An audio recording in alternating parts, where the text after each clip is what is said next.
Hi everyone. Today in this video let us discuss 8 important things about spironolactone. Spironolactone is a medication that is classified as potassium sparing diuretic. It can be used for a variety of conditions. Spironolactone is used to reduce the blood pressure as an adjunct along with other medications. It increases the sodium excretion and reduces cardiac workload. Thereby it can reduce blood pressure. It can also be used to treat congestive heart failure as it reduces body volume.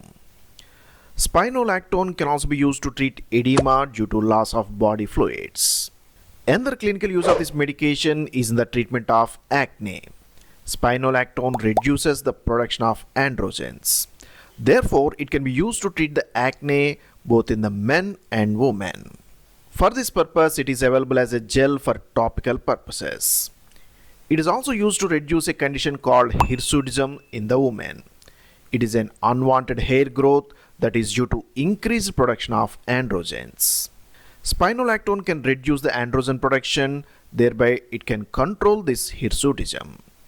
For this purpose, it can be used at a dose of 50 to 200 mg per day.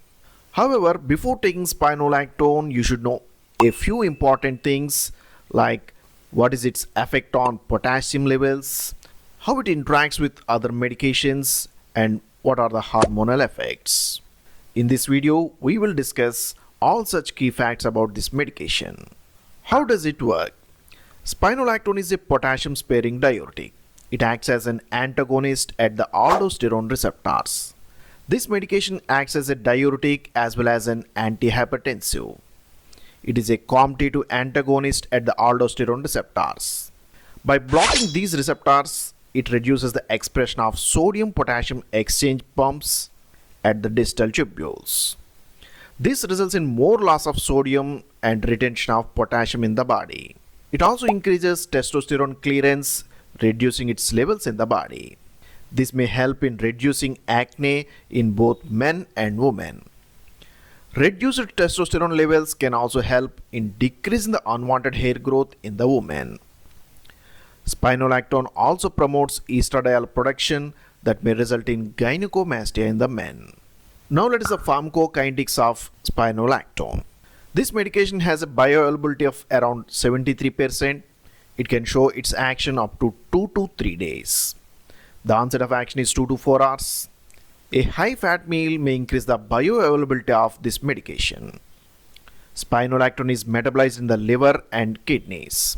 One of its active metabolites is canrenone. Effect on potassium levels. Spironolactone can increase your potassium levels, leading to hyperkalemia. This effect can be observed within 1 week of the treatment. Therefore, potassium level should be checked within the first week of initiation of therapy. Thereafter, the dose of spironolactone should be properly titrated and serum potassium level should be regularly monitored.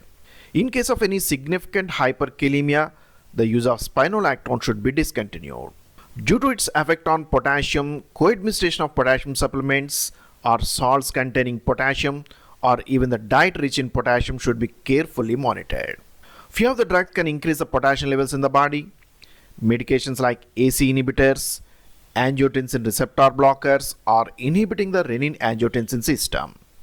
Therefore, they also reduce the loss of potassium from the body, which increases the risk of hyperkalemia. Similarly, heparin is an anticoagulant that also increases the serum potassium levels. Many of the NSAIDs can also reduce the renal functionality and also promote hyperkalemia.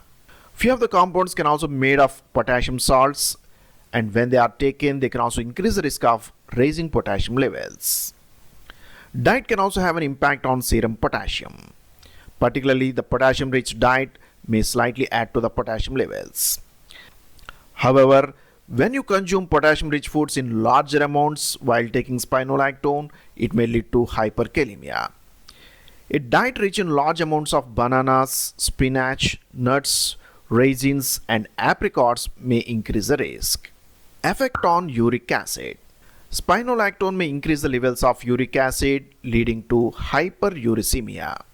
This may rarely result in the development of gout. However, in people with any previous risk factors, the raised levels of uric acid may lead to the induction of gout. Therefore, serum electrolyte levels should be closely monitored. Any raised levels of uric acid and blood glucose levels can increase the risk. Acid-base imbalances and electrolyte imbalances should be avoided while using spironolactone in people with liver disease. The hyperuricemia may be asymptomatic and it may not lead to gout in all people. Effect on blood pressure. Spironolactone is a diuretic and it can increase urination. However, excessive diuresis may be possible with spironolactone under few conditions. It may lead to severe dehydration and hypotension and even worsening of renal function. This may happen to people with salt depletion or using few of the drugs like AC inhibitors and angiotensin II receptor blockers. When these drugs are combined with spironolactone, excessive diuresis may be observed. Particularly few of the nephrotoxic drugs like aminoglycoside antibiotics such as amikacin and streptomycin may reduce renal functionality. Similarly, cisplatin is an anti-cancer agent that again induces renal dysfunction. So when these compounds are given along with spironolactone, a significant hypotension may be produced with loss of renal function. Effect on electrolyte levels. Spironolactone reduces the levels of many electrolytes in your body. This is one of the essential actions of this medication as a diuretic. However, at higher doses, it produces significant loss of electrolytes. It causes hyponatremia, loss of sodium, which reduces the blood pressure as well as reduces the body volume. It also produces hypomagnesemia, loss of magnesium levels, and hypocalcemia, loss of calcium. Interestingly, the levels of these electrolytes are reduced. At the same time, the levels of potassium are increased in the body. Spironolactone can also increase the glucose levels. The effect of spironolactone on these electrolytes is sometimes beneficial as it reduces the blood pressure as well as reduces the edema. It also improves cardiac function. However, a significant reduction of these electrolyte levels may also impair renal function and hepatic function. It increases the risk in people with liver disease. Therefore, electrolyte levels should be regularly monitored and the dose of spironolactone may be adjusted accordingly. Gynecomastia. Spironolactone can also produce one of the conditions, gynecomastia, enlargement of the breast tissue in the men. This medication is related to hormones, therefore it can affect hormonal levels which increase the breast enlargement. Spironolactone can increase the estrogen levels and reduce testosterone production. This may result in breast tenderness and pain. However, this effect is reversible and may restore on stopping the use of spironolactone. How to take this medication? Spironolactone is available as a tablet as well as an oral suspension. As a tablet, it is available at different strengths starting from 25 mg to 100 mg. As an oral suspension, it is available as 5 mg per ml. It can be used for various conditions. For treating hypertension, it can be used as an adjunctive. It can be started at an initial dose of 25 to 100 mg. It can be given either as a single dose or as two divided doses. For treating edema, it can be given at a dose of 100 mg per day for 5 days initially.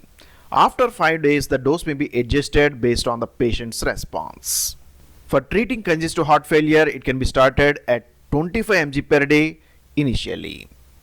However, the serum potassium level should be less than 5 milliequivalents per liter to initiate the therapy.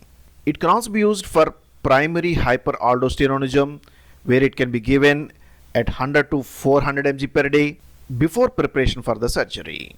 Dose adjustments. Before starting the therapy, the renal functionality should be checked and any risk factors for hyperkalemia should be avoided.